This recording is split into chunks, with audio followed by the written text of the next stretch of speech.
Hi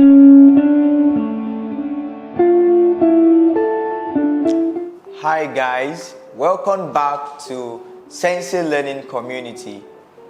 And our task today, as usual, is to examine the offense of obtaining by false pretenses.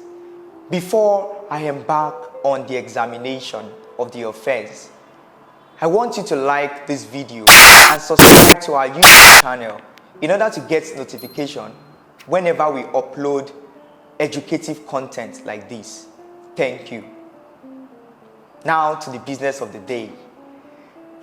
The offense of obtaining by false pretenses is created by section 418 and 419 of the Criminal Code respectively.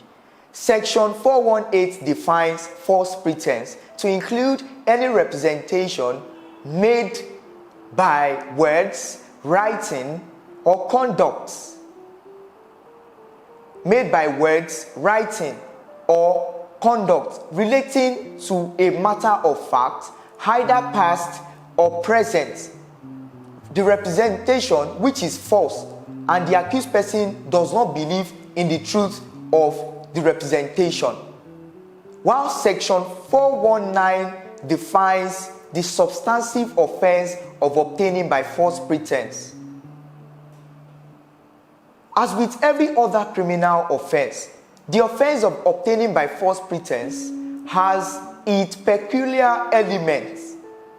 The first is the falsity of the pretense. Here, the pretense or representation must relate to a matter of fact as opposed to a matter of law. It must relate to either a present or past matter, where the representation is only linked to a future happening or matter. The accused person cannot be convicted of the offense of obtaining by false pretenses. And this can be seen in the evergreen case of Ankara versus Inspector General of Police, where a police constable induced the client to part with his money on the promise that the police constable would speak to the superintendent of police in order to get job for the client. However, the police constable did not do so, and so the client was unable to secure the employment. The court held that, having regard to the circumstances of the case, the police officer cannot be convicted of obtaining by false pretenses because the promise only related to a future matter. Similarly, in the case of Ine versus Commissioner of Police, where the accused person issued out a post-dated check to the complainant, which eventually bounced, the court held that the accused person cannot be convicted of obtaining by false pretenses because the post-dated check related to a future affairs. Juxtaposing Ine versus Commissioner of Police with the subsequent case of R versus Milton White, where the accused person who had no account issued out a post-dated check to the complainant. The check bounced and the complainant lodged a complaint at the police station. The court held, following the arrest of the accused person, that he could be convicted of the offense of obtaining by false pretenses because by issuing out a check is impliedly representing that he had an existing account, which in fact he does not have.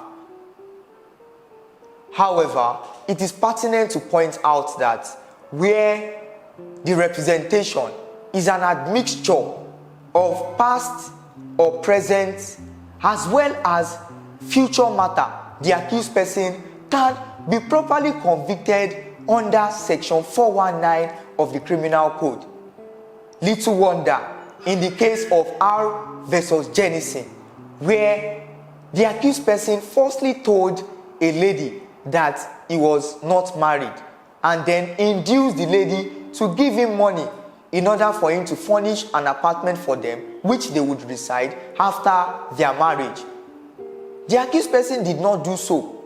and the court convicted the accused person of obtaining by false pretenses because he misrepresented his marital status. And you would agree with me that his marital status relates to a present existing matter.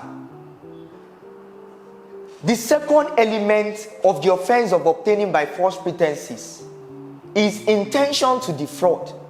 And this aptly captures the mens rea or the mental element of the offense of obtaining by false pretenses.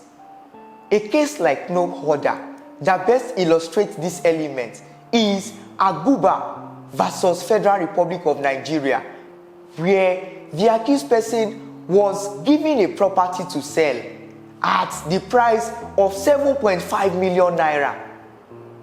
Upon procuring a buyer through an agent, the accused person sold the property for 7.5 million naira and the buyer paid at once. Out of the 7.5 million naira, the accused person used 500,000 naira to settle agency and agreement commission. However, the accused person remitted or transferred only 3.8 million naira to the actual owner's account, but used 3.2 million naira to contest for an election. Then, the accused person gave the mother of the buyer a photocopy of the C of O. By the time the buyer discovered that it was the C of O that was given to his mother, he became worried and suspicious, and then kept on pressing on the accused person to release the original document of the property. But because the accused person had already used part of the money to contest for election, he could not produce the original photocopy because the owner refused to give it to the accused person. Upon discovering the truth of the situation, that the accused person had used a substantial part of the money to contest for election, the complainant lodged a complaint, and following the arrest of the accused person, the court held that the accused person was guilty of obtaining by false pretenses because he had the intention to defraud not only the buyer but also the owner of the property.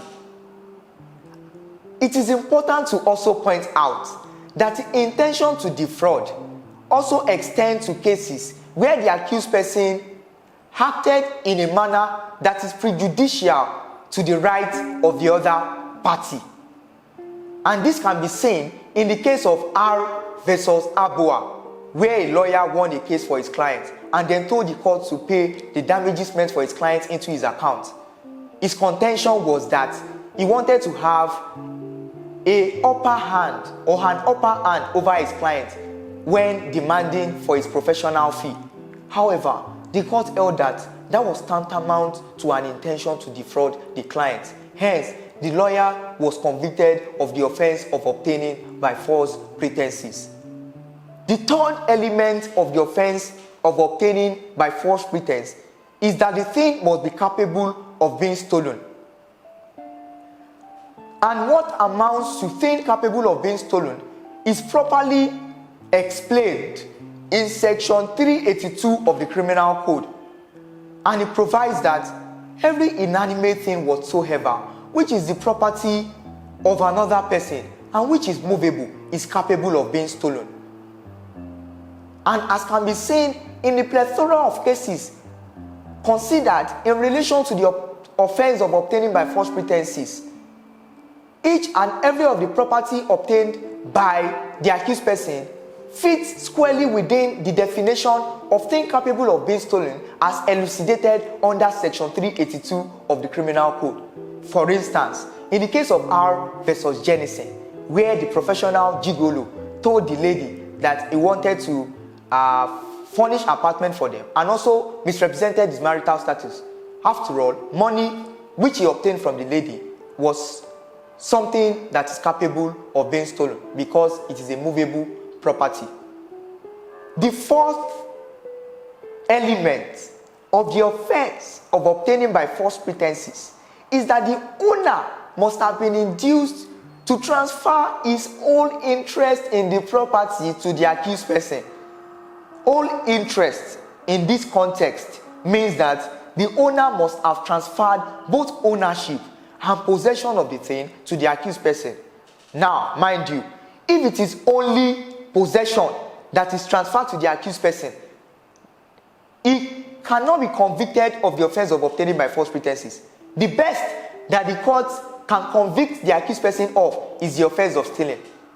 Because, as seen in our previous module, the offense of stealing protects possession rather than ownership.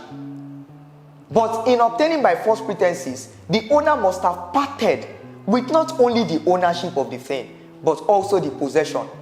And the case that best illustrates this fourth element is no other than the case of Oshin versus Inspector General of Police, where the accused person, purporting to be acting as an agent of a particular store, overcharged a client or a prospective buyer who wanted to purchase certain items from the store.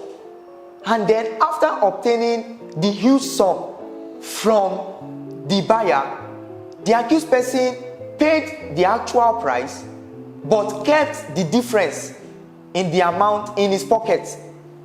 After discovering this, the client or the buyer lodged a complaint at the police station, and the court held that the accused person could not be convicted of the offense of obtaining by false pretenses, having regard that it is mere possession of the money that was transferred from the buyer to the accused person. Having regard to the fact that the accused person only had possession of the money and not the ownership.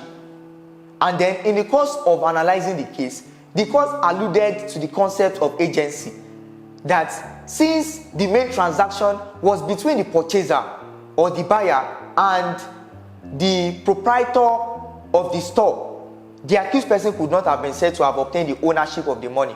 When the purchaser was giving the money out, he was giving it with the intention that it would be given to the store and not to the accused person. As with every other criminal offense, the item 7 is the punishment. So also, the punishment for the offense of obtaining by false pretenses can be found under section 419 of the Criminal Code, which provides that anyone who is convicted of the offense of obtaining by false pretenses is liable to imprisonment for 3 years. And if the value of the property is 1,000 naira or upwards, the accused person will be liable to imprisonment for 7 years. It is important to now draw our attention to the fact that the Advanced Fee Fraud and Other Fraud-Related Offences Act 2006 stipulates a higher punishment for the offense of obtaining by false pretenses in section 1 subsection 3, where it provides that where a person is convicted of the offense of obtaining by false pretenses, he will be liable to imprisonment for no less than 7 years and no more than 20 years without an option of fine. I hope you enjoyed the analysis of the offense of obtaining by false pretenses. Please like this video, comment in the section below, share amongst your friends, and subscribe to our YouTube channel. Thank you.